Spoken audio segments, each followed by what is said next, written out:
Being king of France was a bit like being a worker at a doggy daycare, except all the dogs are feral wolves. We imagine France and think of Versailles, empire, the power concentrated so much into an upper class that the French Revolution has to happen. But while that vision is not necessarily incorrect, it is correct for a very small portion of French history. For the 1,000 years of France's existence, France was a failed state for about 6 of those centuries. Like, the whole reason that Paris is the capital of France is not for any strategic reason, but because Count Odo, the guy who was elected the first king of France, just happened to be the Count of Paris. And he was only elected because he managed to defeat the Vikings in battle, and the other nobles hoped that he could lead their armies into victory. But we would never give Count Odo an army, or the power to raise an army. Are you dumb?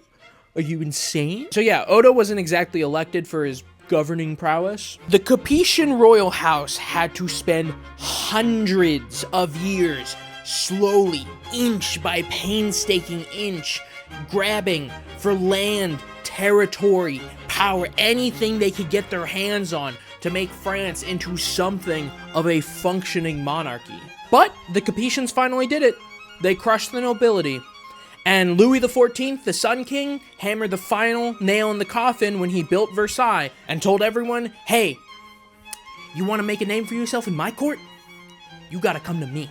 That basically forced every noble in France to move to Versailles, where Louis the Sun King could keep an eye on them and also kind of treat them like his personal pets because there wasn't anything they could do. And that just took the wind out of the sails for any noble faction that could possibly rise against him.